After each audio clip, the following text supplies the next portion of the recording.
Ladies and gentlemen, this evening we have a diagram, and it's a very oversimplified diagram of the magical transformation process as understood in the magical and in the alchemical tradition.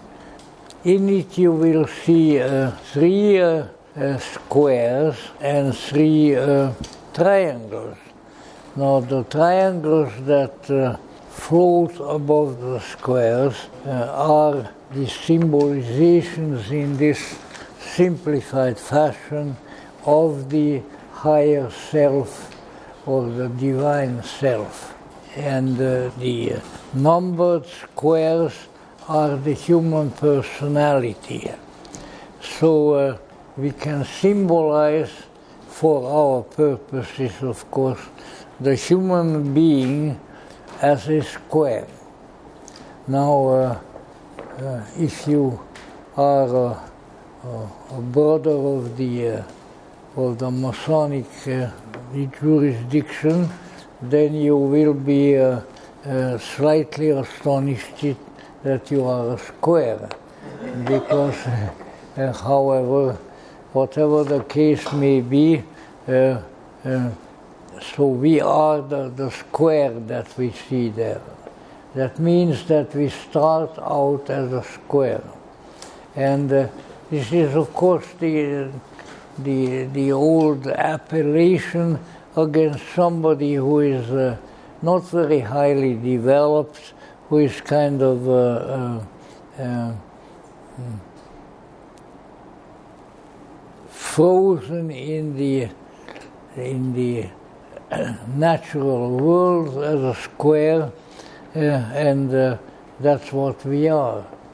Aleister Crowley, whom I shouldn't quote because I'm sure I will be punished for it by a host of theosophical angels, but you know, Aleister Crowley wrote his principal little book, and what was its name? Does anybody know? The law, something of the law. The book of the law, yeah, the book of the law, Liber Legis, because he still liked Latin. Whatever his eccentricities may have been, he was a good classical scholar, and I am very appreciative of that, because nowadays you hardly have any. In any event, the square would signify the unmodified, the spiritually untrained human being. Whether it is a very appropriate symbol, that remains to be seen, but let us say I am working my way up to a more complicated alchemical symbolism, which I hope we can utilize next month and thereafter, that with the four corners, what we have there is the east, west, north, south. So we are the people who are sitting here in the middle of it and have the four directions, and when it comes right down to it, if we go that way, we come up with unsatisfactory results. If we go that way, we come up with unsatisfactory results. Because, let's say, to be a square is not very profitable. As Elvis Presley was singing in the Jailhouse Rock, if you remember that, and Jailhouse Rock, and the warden says, be no square. If you, and then it goes after that, which I forget. If you don't have a partner, grab a wooden chair. Everybody, let's rock, let's rock. Let's do the Jailhouse Rock. So we are in the jailhouse, and the four corners sort of indicate the fact that it's we are in a square situation, and we are pretty much confined to that. And now, so that is why we have the fourfold vision, which is we also find in another. I don't know, is it Yeats or one of the great poets, or it's probably more likely to be William Blake. Now I have fourfold vision, see, and the fourfold sight is given to me. May God us keep from single vision and Newton's sleep. That is definitely Blake. And sort of what that really means is in that sense that there to him the envisioning of the fourfold is really an advantage, because it gives order to the disordered mind. East, west, north, south, you can go this way, that way. And so it is not a sign of evil, but what it is a sign of imperfection, of the imperfect life. When we are here on earth and we are locked in the room of the four corners, and then let's say our spiritual or other freedom are not very active in us. So there are certain problems with the four, and it's the way that we are locked in to a particular reality. And then we have other developments. The developments go downward in this case. That is not usually the way I draw it, but it's quite understandable. So let us say what we are dealing with here, that there are really two opposites, two polarities. One is that tenuous little triangle that floats above the squares, and the other are the squares themselves. So the squares are our human personalities, and even the four corners are not that, mundane, because certainly Jung had expressed that the fourfoldness is one of the principal characteristics of the human personality. The human personality functions on the four. More can be said about that. But it's like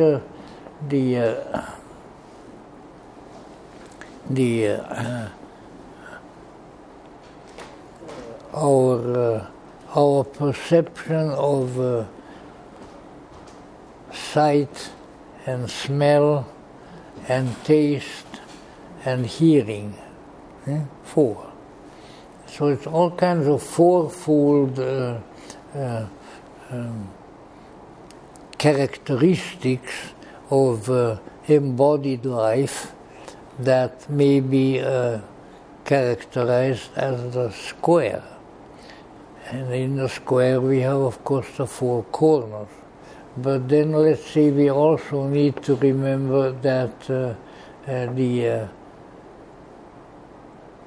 now our fourfold vision see that even that vision, that personal vision, which on the other hand is also composed of the elements and the earth, water, fire, and air, four, which is the personal universe within which we live, and which may be related, at least in our minds, to the four functions of sensation, feeling, thinking and intuition. That is how Jung hit on the alchemical image immediately in his work. So there we are, our fourfold selves, and if you are not going to call me bad names, then I'll mention that if you read the Book of the Law of Crowley, then right in the very first little verse, it will say that, now I a fourfold vision see, and the fourfold vision has been given to me, which is also related in other poetical works. So let's say the fourfold is, as one might expect with dear old Alistair, is demonic. Why? Because it is the symbol of our being locked in. This is what we are confined to. If we are satisfied with the four, whether they are the five senses, and take one away, which one you don't like, or whatever else, you have a confined condition. So what do we have now? The time comes, whether after thousands of years, or much, much sooner, hopefully, when we realize that we are not really squares. We don't want to be confined in the square world. It's unsatisfactory. It leaves too much out, and therefore there must be something else. And many, many centuries of exploration, occult divination, various other activities are all really directed toward making us aware that our fourfold universe is gravely small. It is too small. It is unsatisfactory to us, and our often mentioned inward dissatisfaction in life might be ascribed to a considerable extent to that fact that we are locked in a rigid, geometrically constructed universe, and we go to the east, and we go to the west, and we go to the north, and we go to the south, and none of them will let us out. And that's a very sad circumstance, if I may say so. So let's say the first insight that comes to us is that we are locked up, and that this is an unpleasant situation. And then the next insight after that is, how can we get out of this locked up jail-like condition? And that, of course, is a difficulty of its own. But in any event, the fourfold lockdown is our usual condition, and inside of us there is a desire, an insight to get out of it. So why is there such an existential unhappiness in the world? And you don't have to go to Kierkegaard or the gloomy Dane and all of that. Not all Danes are gloomy. You have known, if we give them something to drink, and then the Danes are not gloomy. And neither do the Swedes, and neither do the Hungarians, and a lot of others. People who don't respond, at least respond, I mean not excessively, but people who don't respond to some extent in a positive fashion to alcohol, be careful of them, watch them. Why? Because they are denying the possible efficacy within themselves of an agency that might stimulate them to go beyond the fourfoldness of the material universe. In other words, if you don't have to be dead drunk. I wouldn't advise it. The one or two times when I was in that condition, I didn't like myself, and I didn't like other people that way. So, there is an excess in everything. But there is one thing that alcohol has already taught humanity in a very early period of its history. And what is that?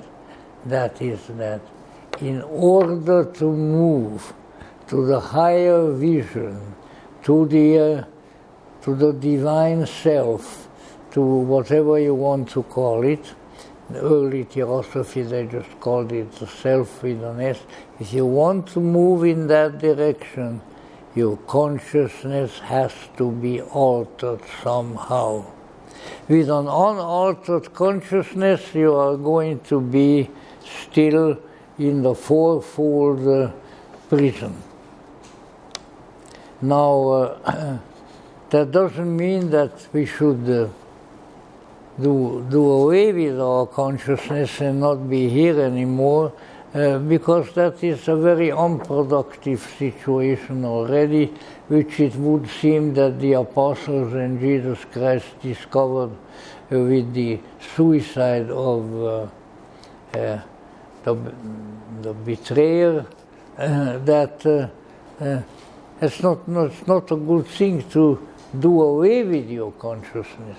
When you do away with your consciousness, then you've got nothing.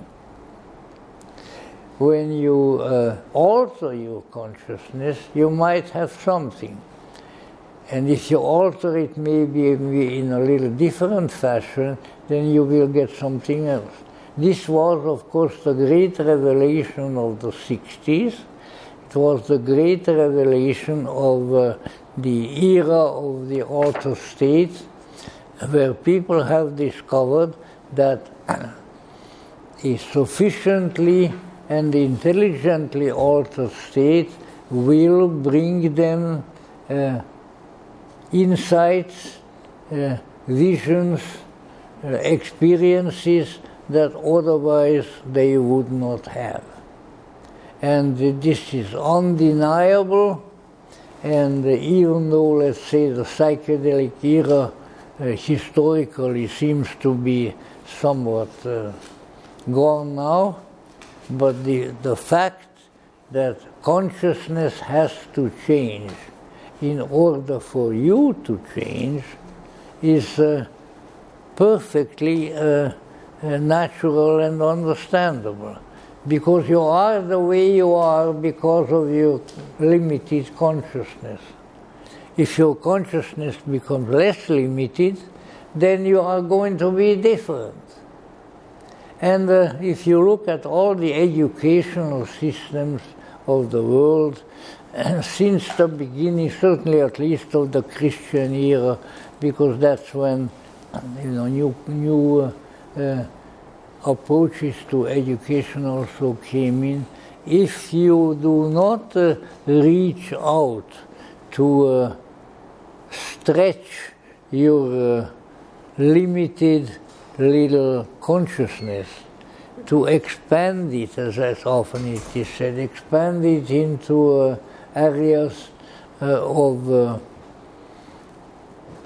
cognition and so forth, which you did not have before, then you are not changing. I am not even terribly fond of the expression, as many of you know, of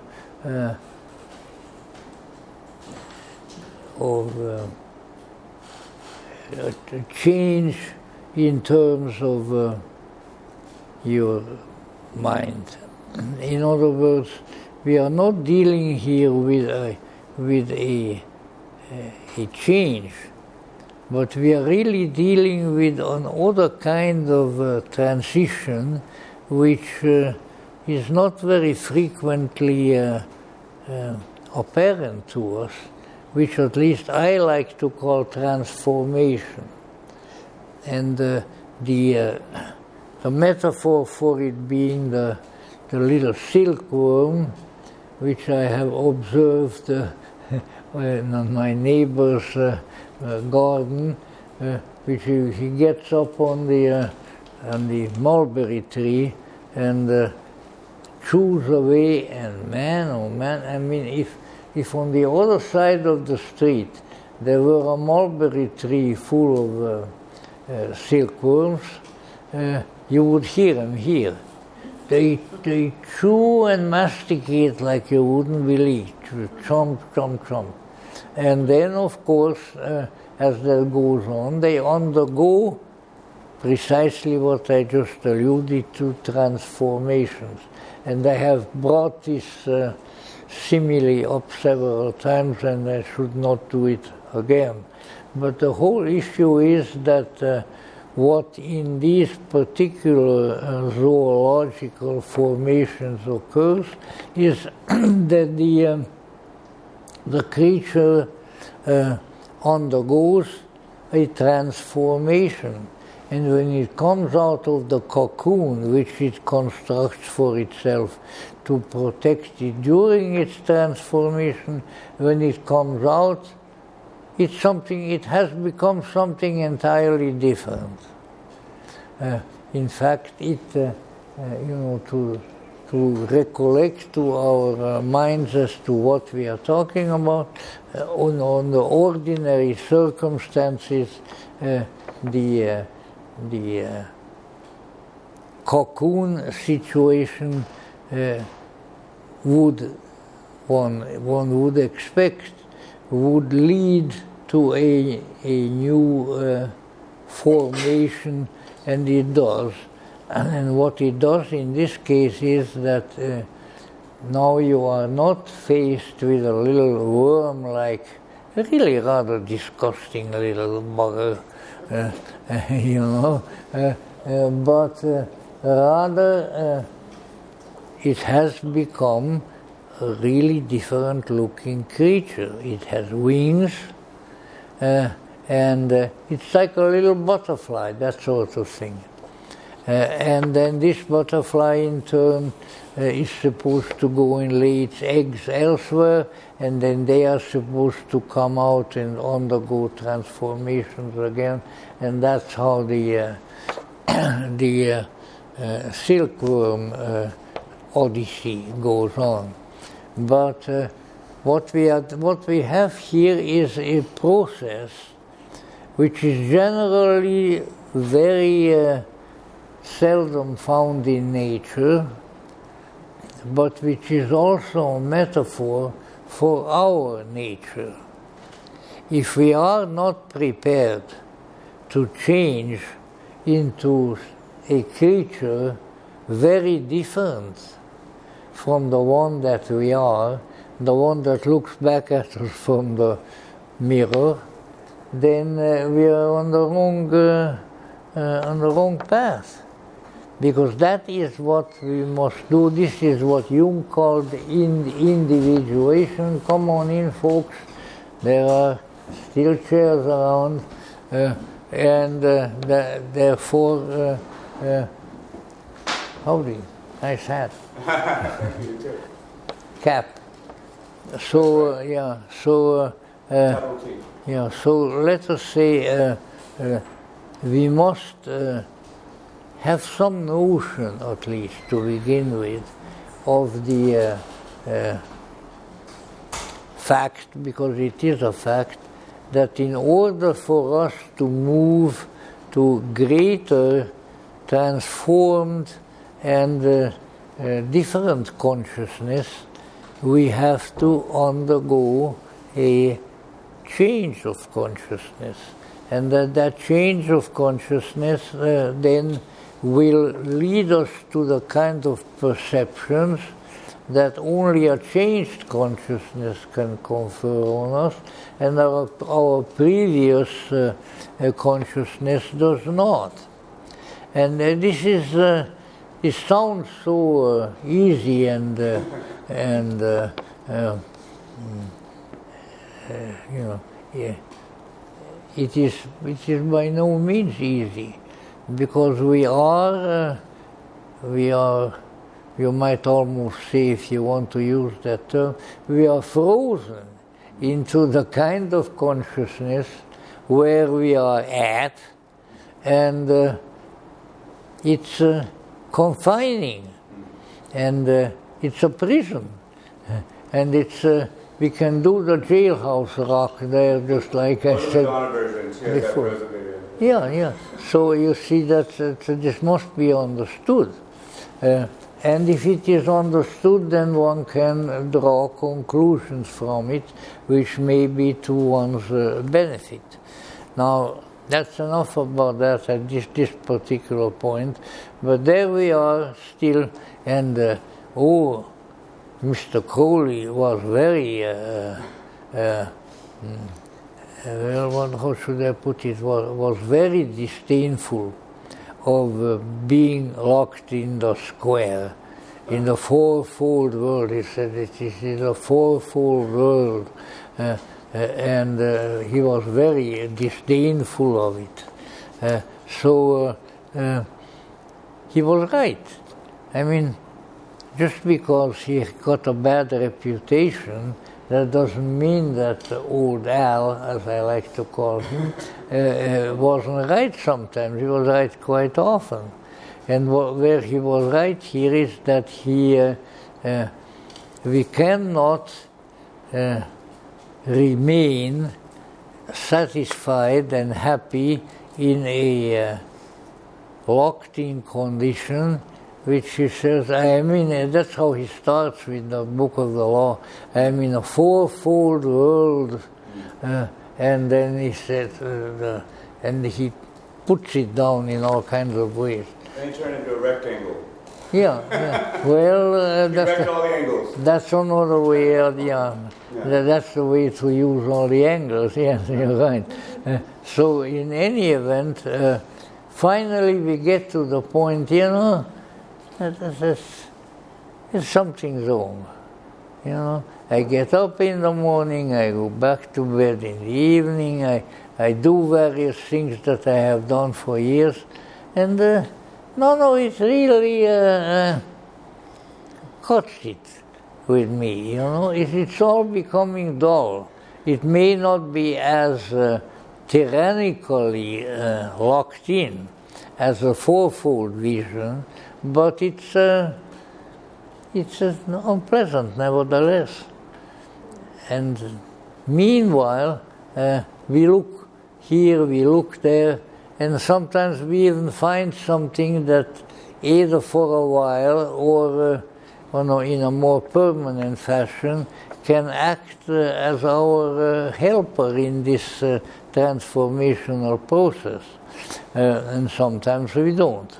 But in any event, as we change and move in this fashion, if you look at the first square, you see that above it, in a distant height, there floats a triangle. And that triangle is my little metaphor for the higher self, perhaps defined by C.G. Jung as the transcendent function, which is crucial for our transformation or individuation. Now, why is it called individuation? First of all, it's a German word, Individuation, although derived from the Latin. Everything is ultimately derived from the Latin, you know. But, well, of course. But the issue being that there is a change going on, and one of the signs, perhaps early signs of that, is that we find ourselves in a different psychological milieu, if you don't mind me using that French word, because unless our psychological circumstances are sufficiently modified, then the kind of transformation that we are moving toward, hopefully, will not take place. And therefore, what we have is various signs and wonders that indicate to us that, you know, I have lived now to whatever the age is. With me, it's almost 94 years. Oh, wow. Give it a few days, you know, and so forth. But there is something that hasn't come to me yet.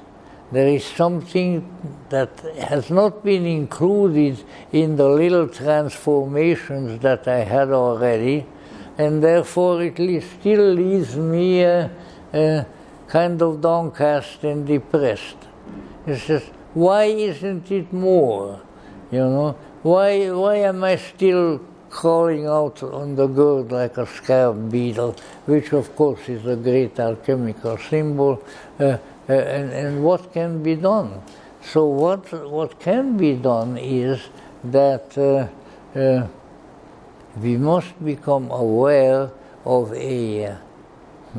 what would be the best way to put it, of a seeming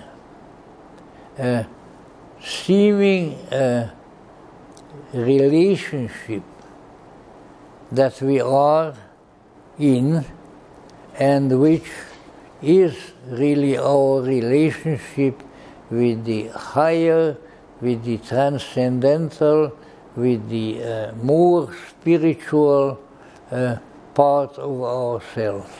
And that in our little diagram is symbolized by a triangle, which is often used as the symbol of divinity, that is floating above the square. Now, when the triangle floats above the square, we might say that that is excuse me? Capitalism.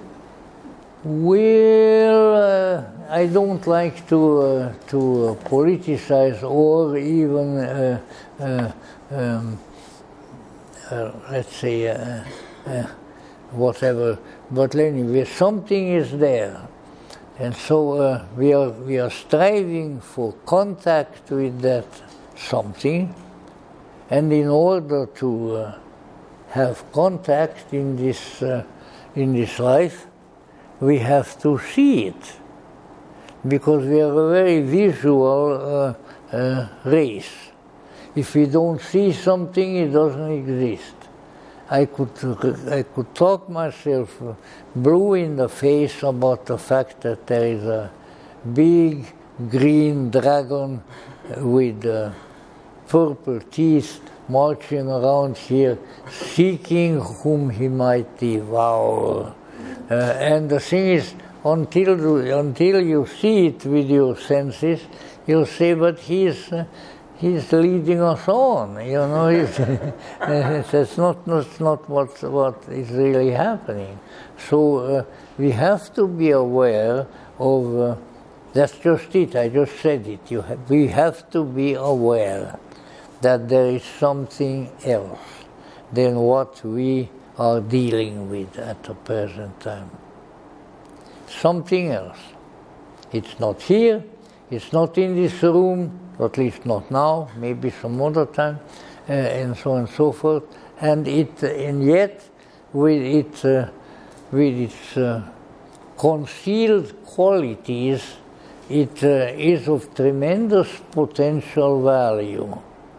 And that must of course also be recognized. And then comes, as the result of various stimuli that we may be able to put forth, there comes what in the magical tradition, which is where I draw these images from, called the vision of the HGA. Now, who is the HGA? In the magical language of the Middle Ages, it's the Holy Guardian Angel. Now here is, a rascally gentleman like Aleister Crowley, and he's extolling the Holy Guardian Angel. You would rather expect him to be extolling something else. But in any event, so what is it that we think? Why should that have entered the picture? Well, because you may recall that in earlier times, as even now in many places in the world, when you dealt with unusual things, then you usually were considered very odd, and sometimes to the point of maybe being eliminated in your odd quality. I understand the Holy Inquisition and its counterparts in the Islamic world and elsewhere were of that sort.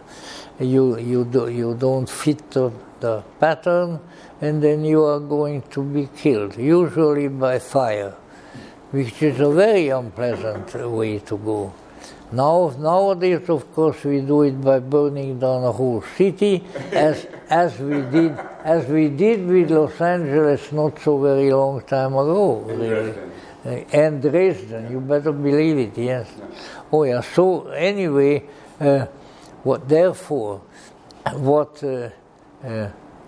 what we are striving at in this first stage, the number one stage, is what has been called magically vision. The vision is a more or less visual perception of the object of our search. The object of our search is the higher self, just called casually sometimes the Holy Guardian Angel. They'll tell you why that is.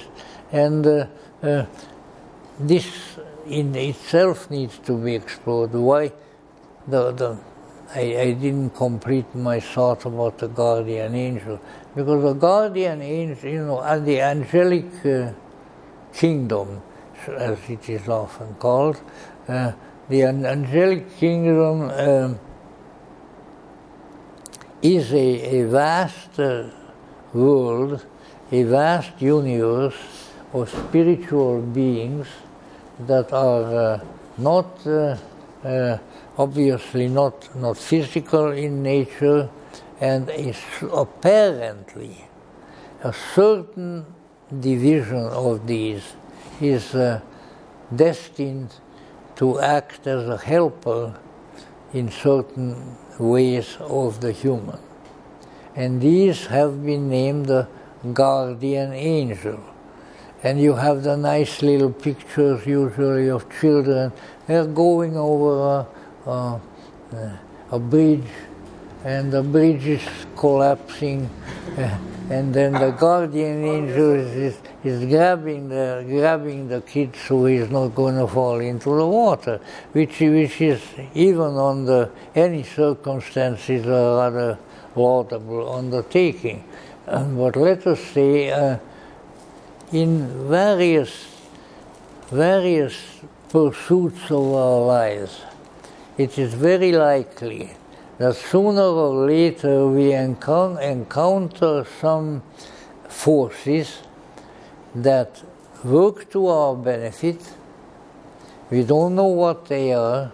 Usually we have no visual contact with them, but that could be in Christian theological terms, could be called angels who are helpers, angelic helpers. Now, that being the case, they have given this first step, this first event in the transformation of the human. They have given it the name of vision, because we are beginning to see things, and that vision. What is it a vision of? You know, if we are not very careful, and if we don't take certain precautions, then we may end up with all kinds of visions that aren't their worth in copper pennies, because they are just visions of critters that populate the inner worlds, but we don't know what to do with them. But what we are dealing with here is the first impression that we get of I don't know what to call it. No, voice is something that you hear. So that would be auditory. In any event, what we are encountering is something like a being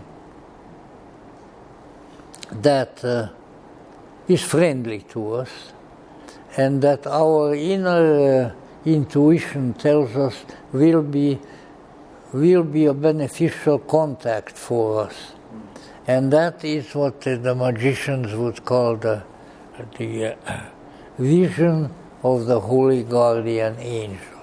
So the first strange things that may happen to you in this search will be that you have vision. And the vision is primarily concentrated to the higher self, to the mysterious being that is there watching for you and trying to bring you into the higher and more transcendental worlds. And this is referred to technically as the vision of the HGA, as any good magician will tell you, Holy Guardian Angel. Now, you may say that that's quite interesting, but then what? Well, just a minute.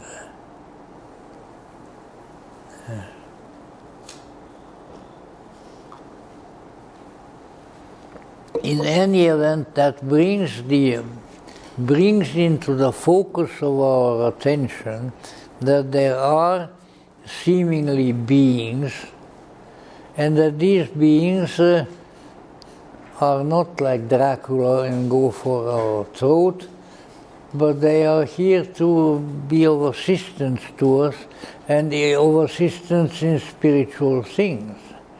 And so in those cases that I have some knowledge of, and I won't own up to these things myself, but let's say the stage of the vision of the Holy Guardian Angel is usually a pleasant one, a beatific one that can lead to further and more, to us, more profitable communication, and can advance us on this strange path upon which we seem to be, which which takes us to an eventual union, so we hope, with the so far concealed higher part of our being that HPB referred to and others have referred to as the self, the higher self. At one time they even used the term ego, but then Sigmund Freud and Carl Jung pretty much took that away from them. Because that only means self, das Selbst in German. In any event, there is something there that is actually our own. That's the strange thing. Many people, when they first had visual contact, so to say, with this aspect, this higher aspect of themselves, have noticed a resemblance, right down to a seemingly physical similarity between their own image and that being. Probably the most famous that people always quote is one from the Hermetic literature. It's in the Poimandris of Hermes, where Poimandris is just the name of a guy who wrote of his experiences. And so he was wandering around, and he was led by the Hermeticists apparently to certain meditations and eventually into one of their more intimate rooms. And so as he got in there... Is that Greek, Poimandris? Yeah, that's in the Poimandris. You find it there. And so in the Poimandris, so he goes in there, and there is some kind of a strange, powerful being there. He can't quite even make out at first what. I'm not going to elaborate on it. But what happens is that there is a being that grows to literally a gigantic stature that comes down and looks at him. Not a very comfortable encounter, I think, in the beginning. But then he goes out, I believe, at least that would be a good scenario, and he meets one of the Hermetic masters, and they ask him, well, have you met somebody? How come you're coming out already? And he said, yes, I have met somebody, and I'm really stirred up because he feels so familiar, but I still don't know what it is all about. And then he gives him a little lecture about it, and he says to him in so many words that if you really are confronted with this being, this great gigantic thing that is coming in, then you will see that it looks like you, that it has your features. So go on back in and see what you can do, buddy. You know that. So he walks in, and basically that's what happens. He recognizes that in some mysterious way, this being, and of course this was after all kinds of Hermetic rituals and various ways that he tried to get in touch with the higher, that this higher being has come and has granted him a vision of himself. And that has pleased him considerably, as it probably would. But now here is an important issue, and I know that some people are likely not to be too pleased with what I'm about to say. And that is that don't decide with your personal self as to who and what it is that you are seeing. And I would say that 90% of the appearances of Theosophical and Rosicrucian and other masters are of that order. So watch out. Don't get pulled into a particular mythology because what you are experiencing seems to have a relationship to it. But you know, most people are so eager. I want to see Jesus, you know, I want to see Kuthumi, I want to see Buddha, I want to see, yeah, sure. And if you are really serious about that, you know what, you probably will. But then arises the question of authenticity. Is what you are seeing really what you think you are seeing? Can it really do any of the things that you hope it will do for you? Or otherwise, what the heck are you doing here? You know? And that is why we have to, it's the same thing occurs much of the time when a higher being, an angelic type being appears to somebody. It will be helpful. You let it do whatever it wants to do, let it say whatever it wants to do, thank him, and then go drift off, yourself. You know. By then you'll have wings, maybe. No, don't take my words literally. But let us say, in other words,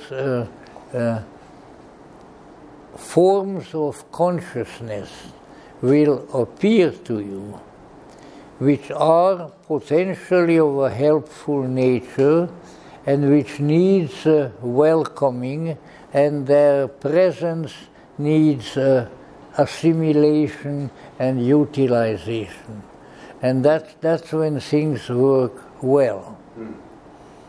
Now, for instance, I experienced a few things like that with some people whom I knew, and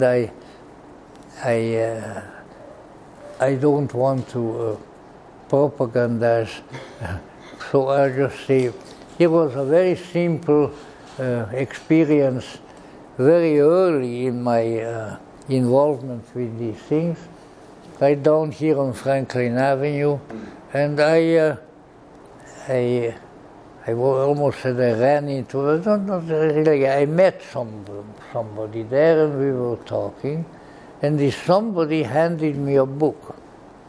And the book was the Chinese, the book on Chinese yoga by C.G. Jung, the Secret of the Golden Flower.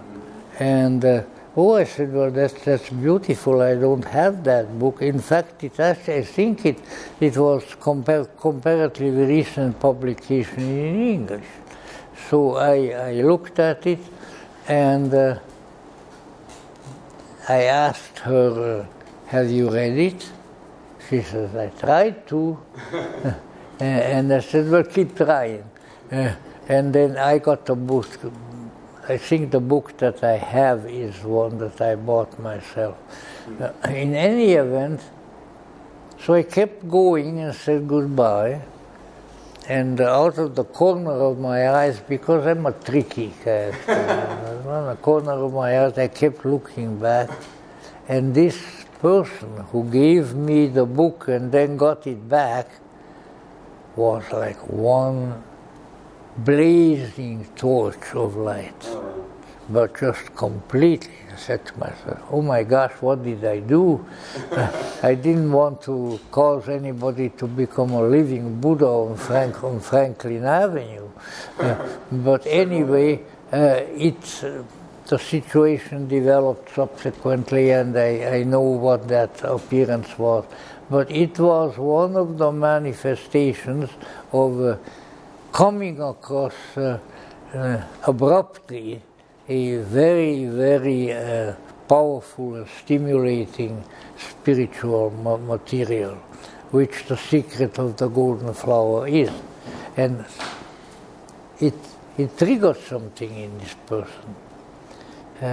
I'm sorry to say the enlightenment didn't last forever, and there were all kinds of problems with that person later on. But you know, there are always problems. What you gonna do? In any event, let's say when certain things are triggered in the psyche, and no, you never desired that particular phenomenon to take place with you. But if it does, now what are you going to do with it? So there are all kinds of little difficulties. But the real good advice, which I didn't have at that time, is this: come on, just go on along, keep looking, keep changing your own consciousness, see what is coming up, and to go that way. Be guided rather than trying to guide the events, which I think is a good advice under many, many circumstances. See, one of the most difficult things for people to realize in the occult world is that you are not the boss. You are not the boss. You may have some role in what's happening, and you should play that role, but you are still not the boss. Now I could go into various details of that, which to my own satisfaction I'm not going to do. But you see, so what's happening now, you move, this is the period of vision. And of course, we are people of the eye, you know. If we can see something, it's real. If we can't see it, then it must be an illusion, must be a hallucination, must be a flying saucer, or maybe not flying saucer. It could be all kinds of things. But so therefore we have to pay attention to these things. So that's why this first stage is usually referred to as the vision of the HGA, a vision of the Holy Guardian Angel. When you see a benign but very unusual and very powerful being, apparently in relationship with you, that means that a contact with the transcendent function, or whatever you want to call it, has been made. So don't put it down. You may say, oh, they were attacked. No, you know, you're doing something important. You have made contact with something very important. But at the same time, don't be too speeded Alka-Seltzer with naming it, and whether you want to name him Napoleon or the Master Kuthumi or things like that. You know, just don't push the situation. That is always true. Why? Because Madame Blavatsky would say that when you are pushing a vision of this sort and giving it names and looking it up in Aunt Jemima's occult dictionary or something like that, then you are pushing the situation that shouldn't be pushed. It should push itself. You see? Whenever you step into the picture and say, hey there, whoever, you know, you are so-and-so, and I'm so glad you came, and now tell me what book I should write, or, you know, something of that sort. So you have to be circumspect. Why?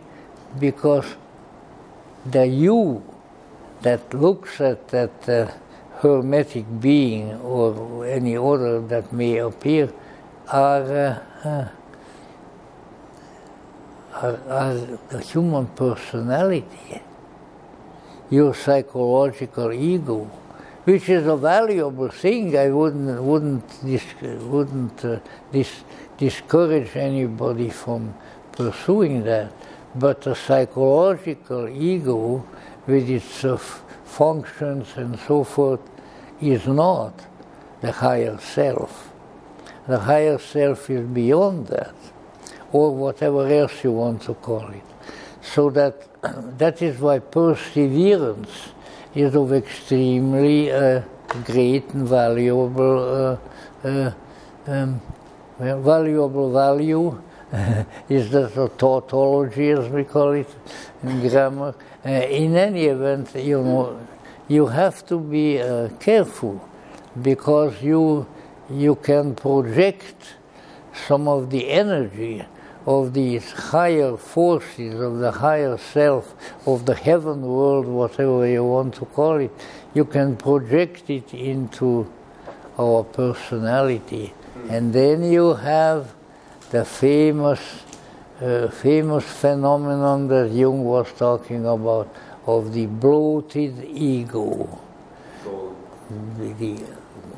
The ego that is now thinks that it's got it because it has had a little contact with a higher being. See, that's if you know some practical activities, say in connection with spiritualism. I had a good friend, a Viennese lady, who was a medium, damn good one too. You see, the people who come from Austria and Hungary, they are really good at what they do. But she definitely was. And so what we noticed with her was that she would bring through, as she said, various entities, often that are related to the person that she was talking to. But there was still a little bit too much of her in her description of the entity, so that the ego, the personal ego, mixes up with the visionary experience. And this you have to watch for, because of course that is a sacrifice of authenticity. And that is why,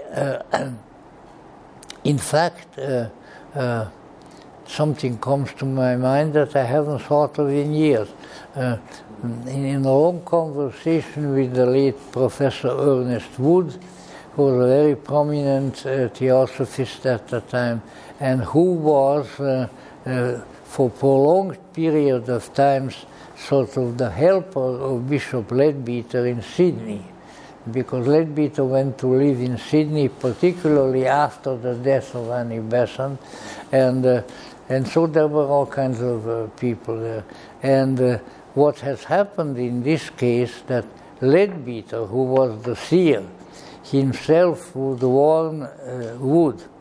Now, if something of this sort comes up, don't take its word, because while it may refer to me, to Leadbeater himself, it's not me. It's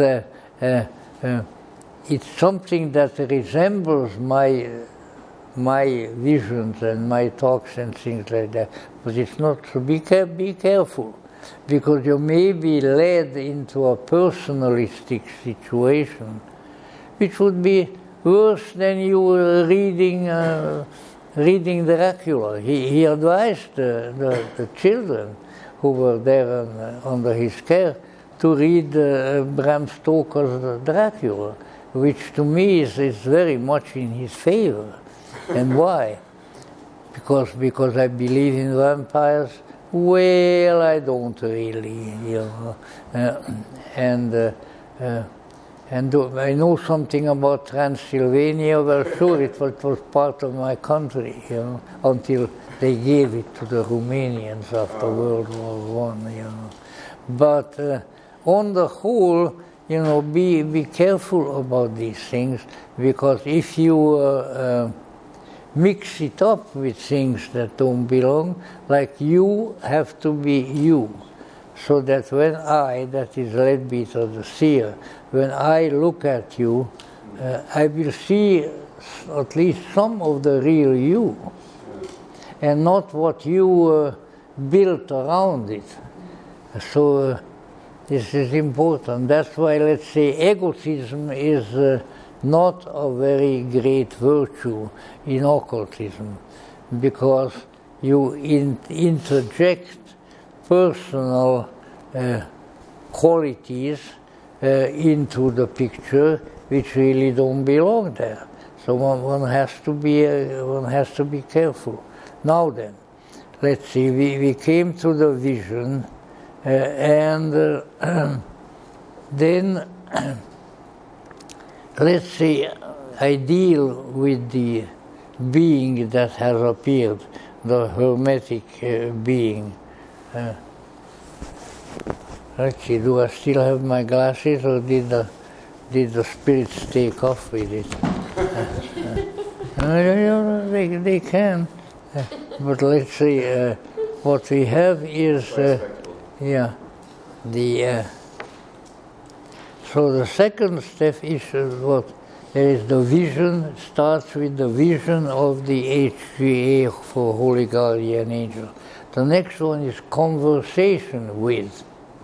Well, that's pretty much the way we deal with people. First I see you, and then start talking with you. Or not, yeah. So that's a little bit of that sort. But it is that now there occurs an actual exchange of ideas, an exchange of matters that may relate to our endeavors or others, but in any event there comes the conversation with the Holy Guardian Angel, which we have on the number 2.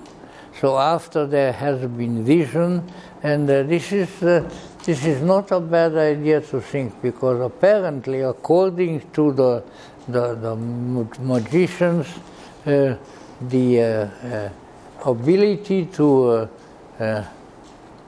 interact with and to get meaningful responses from visions is very good and very important.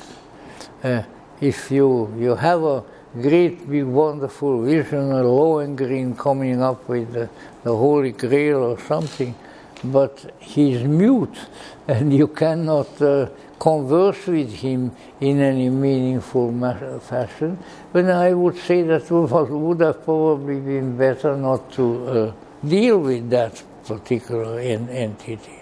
But in any event, now usually with the conversation, a relationship develops. And the relationship is difficult to talk about, because for one thing, the conversation must be appropriate, must be helpful to you, and must be, must be informative in an occult sense, so that when you are done with the conversation with the HGA, then you can say that, yes, that was a worthwhile conversation. I have profited from it, especially spiritually.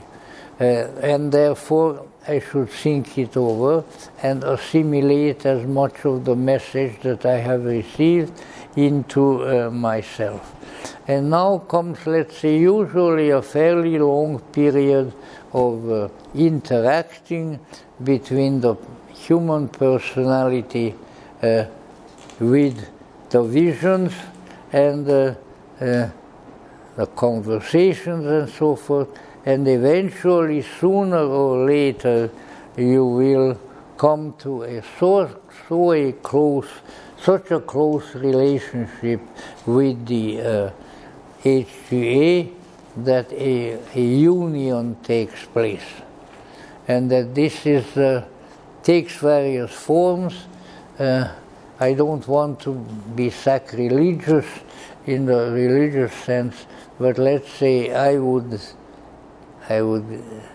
hazard a guess that a considerable number of religious conversations with saints and all sorts of really pious people with God, with angels, with whatever belong in this category. In other words, there is the interaction between the person and the visionary being has greatly increased. If you kind of want to have good examples of this, then take the Red Book, if you can pick it up. If you take the Red Book of C.G. Jung and look at the various appearances of Jung's master, Philemon. Now, I have been badgered, and I have badgered people about who really is Philemon. And finally I gave up. Philemon is a compound of Jung's higher self and of some mysterious guiding agency, like an angel or something like that. So we have come complete circle, and it's rather like the theosophical masters. I would say that's probably the closest to that sort of thing that you appear in Jung's literature, although he's always very critical and very sharp with these entities that come to. Philemon is not the only one, but he's the chief one who goes through the entire book. So much could be said about it, but let's say when we have a contact with some of these higher beings, then they should be treated reverently and insightfully and with humor, and not be terrified. This is the one thing, the regular, ordinary person like us, when we encounter supernatural forms, beings, we always blow it, if you don't mind the saying, because we are so impressed, we are so scared in many cases and bewildered that it really takes exposure to that kind of activity and to that kind of world for us to be a little more at home and to deal with it in a useful and rational way. So let me say then the ultimate accomplishment in these stages, 1, 2, 3, is union with the divine self, or whatever else you want to call it, because this cannot be explained, because the higher, so-called higher self it's both you and not you. Now, how can something be you and not you? Sounds really weird. And yet, to a considerable extent, this is true, because what you are doing is you are combining now the higher features of your personality, of your personal ego with its 4 functions, and the higher self. There are corresponding there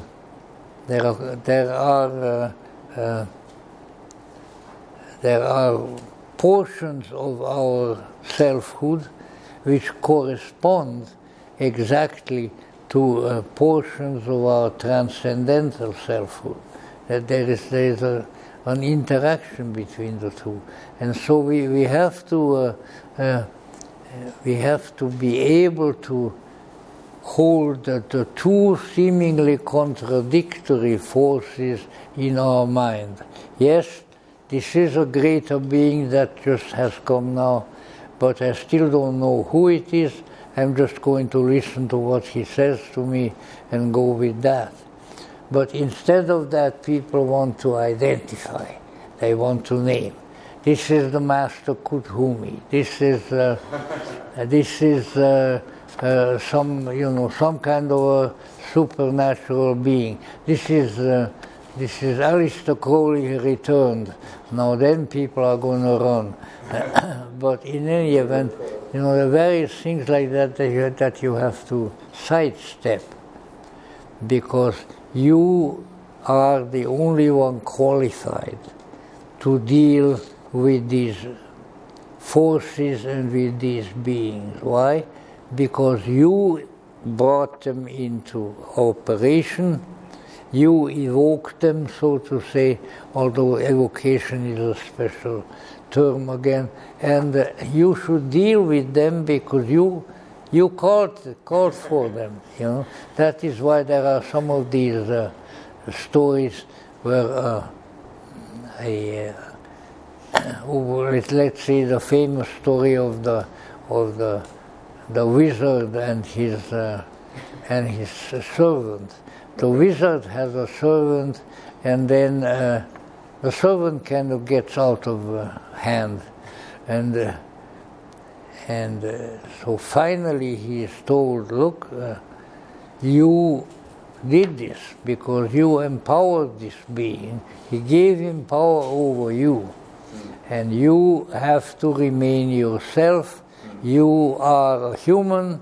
You are doing these things in order to become more and not less. So that's also very important to remember, because the impression that these visions and so can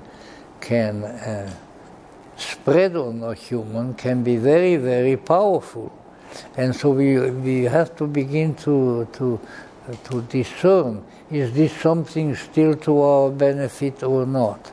But that is so to say, that's a part of another story and of another lecture. But let's say you come to the one where it is the union with the Holy Guardian Angel, so that ultimately what these procedures are destined to bring about is a union of the human self with the divine self. And again, I could go into personal experience and so forth, but just to annoy you, I'm not going to. How about that? Union. Yeah, but union, there are all kinds of unions. And we need to remember, therefore, that we are destined to become a unified being. That is what Jung was talking about, because we are in pieces. We are in pieces. But we can be unified. We can be unified with the best in the universe. And if we are a little bit stupid, then we can be unified with the worst in the universe. And it's our choice, it's our choice. But that is why, in yoga, the quality that is taught people, Vairagya, I think is the Sanskrit name. Hagia Sophia is a holy Sophia, but in any event, it's wisdom, and what it really means in this case, that we must maintain ourselves in relationship to the beings, the gods, and things of that sort.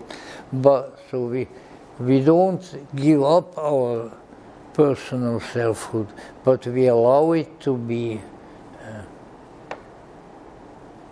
tamed. Well, it's some of my inner selfhood is very much like a monkey that needs to be tamed. You know, monkeys are very important people. You know, they are Hanuman's folk. In any event, but this is sort of the way the progression goes, and so this is a very simplified picture of the process of the transformation of the magic that will bring the supernals into the infernals, if necessary, which we may be, and thereby creating a greater wholeness, a wiser and a more efficient human being, because you might say, to use the medieval language, because the angel has become fused with the human, and that's quite a big statement. I can say that it does happen, that I have seen it happen, and that I hope to God that it will happen to all of us. So thank you guys very much.